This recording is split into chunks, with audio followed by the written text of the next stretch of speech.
കൊടുങ്ങല്ലൂർ ശ്രീവിദ്യാ പ്രതിഷ്ഠാനത്തിന്റെ നേതൃത്വത്തിൽ നടക്കുന്ന മഹാവിദ്യായാഗത്തിൽ ആധ്യാത്മിക ആചാര്യൻ ശ്രീ എം പ്രഭാഷണം നടത്തുന്നു. തത്സമയത്തിലേക്ക്.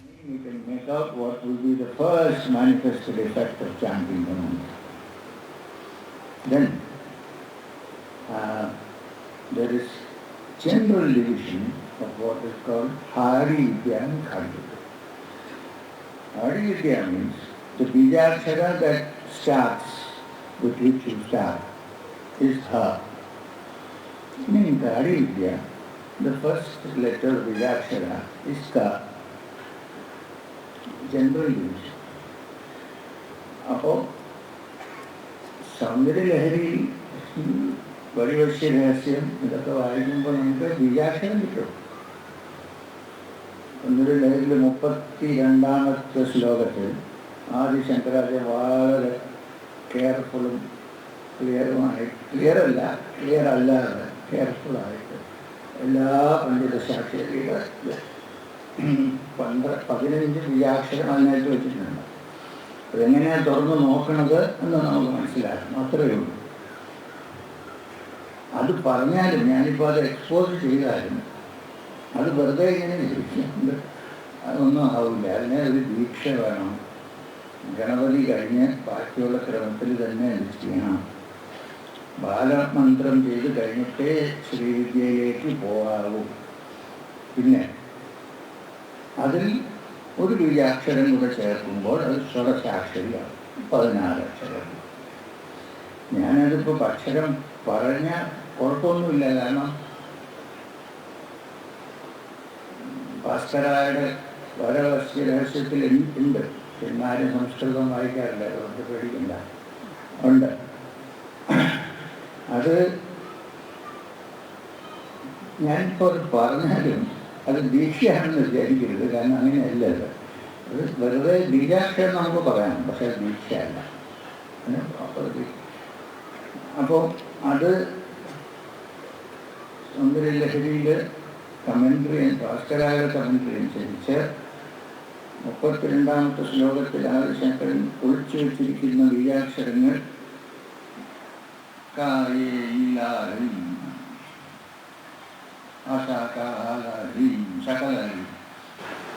15 അക്ഷരമായി ചേർന്നിട്ടുള്ള കാര്യം. ഇത് ഏത് സെൻറ്ററിലാണ് വെക്കേണ്ടത്? ശ്രീവിദ്യ ഉപാസന, ശ്രീയന്ത്രം ഉപാസന ചെയ്യുമ്പോൾ എങ്ങനെയാണ് അത് യൂസ് ചെയ്യേണ്ടത്? അതിൻ്റെ മാത്രം എന്ന് വെച്ചാൽ മാത്ര എന്ന് പറഞ്ഞ സമയം എത്രയാണ് ഓരോ ബീജാക്ഷരത്തിനും, ഇതൊക്കെ മനസ്സിലാക്കി ചെയ്താൽ ഇതിനൊരു എഫക്റ്റ്. അല്ലെങ്കിൽ ഇപ്പോൾ പേപ്പറിൽ എഴുതാമെന്ന് കഴിയൊന്നുമില്ല.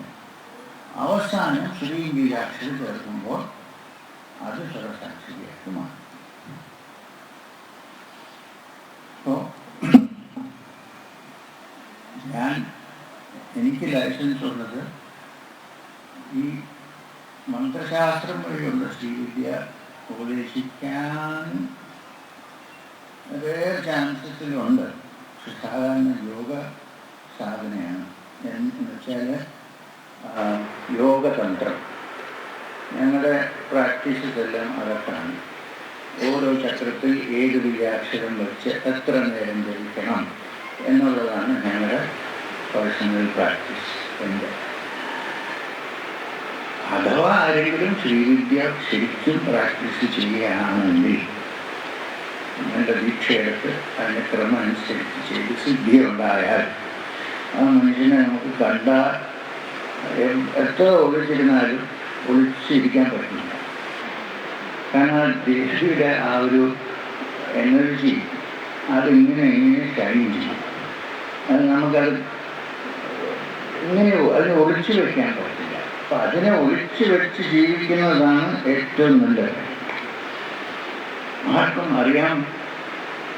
അറിയാതെ സൈലൻ്റായിട്ട് ഇതിനകത്ത് ഉള്ളിൽ ഒളിച്ചു വെച്ച് ജീവിക്കുന്നതാണ് ഒരു യോഗിയുടെ ലൈഫ്. അപ്പോൾ ഇതിൽ കൂടുതൽ ശ്രീവിദ്യയെ പറ്റി പറയാനുള്ള അർഹതയില്ല, അതിനുള്ള ലൈസൻസും എനിക്ക് ഇല്ല. അതുകൊണ്ട് ഞാൻ ക്ലിയറായിട്ട് നിങ്ങളുടെ അടുത്ത് ഇത് പറഞ്ഞ് മനസ്സിലാക്കിച്ചത്. കാരണം കുഴിയിലോട്ട് ചെന്ന് ചാടരുത്. 10 രൂപ കൊടുത്ത് വാങ്ങിക്കാൻ പറ്റാത്ത സംഭവമാണിത്. നല്ലൊരു ഗുരു ദീക്ഷ വന്നാലേ ഇത് ചെയ്യാൻ നമുക്ക് പറ്റുള്ളൂ. ഈ ദീക്ഷ തരുന്ന ഗുരു യമനിയമങ്ങൾ പാലിക്കുന്ന ആളായിരിക്കണം. ആസനം പോട്ടെ വേണ്ട, നിയമങ്ങൾ പാലിക്കുന്ന ഗുരു ആയിരിക്കണം. ആരെ പറ്റിയും തെറ്റി ആരെ പുറത്തും ദേഷ്യം വരാതിരിക്കുന്നതല്ലേ ഈ അഗസ്ത്യരില്ല, നമ്മുടെ ദുർവാസ എന്നൊരു സെക്ഷനാണ് ശ്രീവിദ്യ. അത് ചെയ്യുന്നവരെ കണ്ടാൽ നമുക്ക് അടുത്ത് പോകാൻ തന്നെ പേടിയാവും. ഞാൻ കണ്ടിട്ടുണ്ട് പണ്ട് ബാബാജിയുടെ കൂടെ നടക്കുമ്പോൾ ഞാൻ ഒരാളെ കണ്ടു. അദ്ദേഹം മലയിലെ മുകളിൽ നിന്നുകൊണ്ട് ഇങ്ങനെ വിളിച്ചാണ് പറയുന്നത്. ആ ഒരു ശബ്ദം എനിക്ക് തോന്നി ചിലപ്പം ഈ ഐസ് മലയിൽ നിന്ന് മെൽറ്റ് ചെയ്ത് താഴെ വീഴുന്നു. ഞാൻ അപ്പോൾ ബാബാജിയെ തോന്നി എന്ത് ശ്രീവിദ്യ എന്ത് Durvasa. Oh, sorry. Once when I was with Babaji, I saw a person who looked wild, completely wild, standing on the top of the hill and shouting loudly some Bijaksharas. The Bijaksharas also were terrible Bijaksharas. Madavada, what nothing, everything. And Babaji told me, who is this person? Babaji was no. So Babaji said, he is a person who is practicing the Sri Vidya section called Durvasa. He means no harm, but that is how it manifests itself. So there are different kinds. So all I want to say is Sri Vidya is the Sri Vidya, the supreme knowledge, is the most powerful energy if you know how to tackle it and how to do it.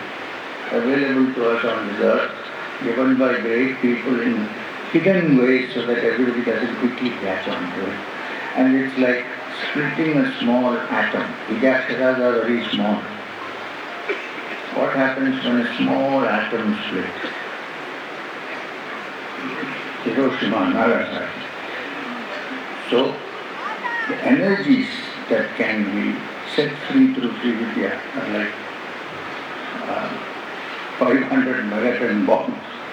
So one has to be very careful how one goes about it. I'm not saying you should not study Sri Vidya.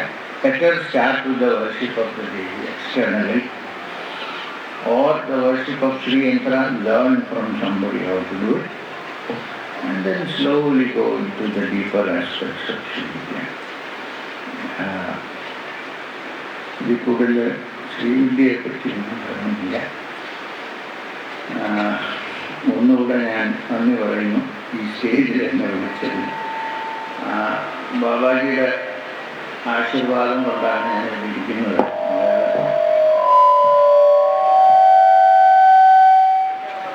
അല്ലെങ്കിൽ ബാബാജി മതിയാക്കാൻ പറയുന്നതായിരുന്നു. ശരി എന്നാൽ നാരായണ ഹരി. ഓം ശാന്തി ശാന്തി ശാന്തി. Thank you, sir, for the enlightening words, walking us through the path of Sri Vidya, a glimpse into a few of the Dashamahavidyas, the importance of the beautiful texts of Varivasya Rahasyam and Saundarya Ragini, significance of a Bija Mantra, and the process of Samayachara, from where you rise the energy from the Muladhara to your Sahasrara, where the Sankalpama Vardhanarishwara rises.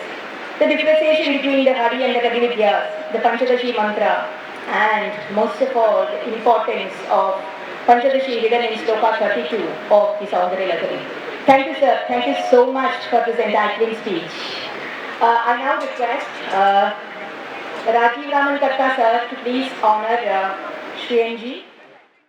Kodungallur Srividya പ്രതിഷ്ഠാനത്തിന്റെ നേതൃത്വത്തിൽ നടത്തുന്ന മഹാവിദ്യായാഗത്തിലാണ് ആധ്യാത്മികാചാര്യൻ Shri M പ്രഭാഷണം നടത്തിയത്. തത്സമയമാണ് പ്രേക്ഷകർ കണ്ടത്.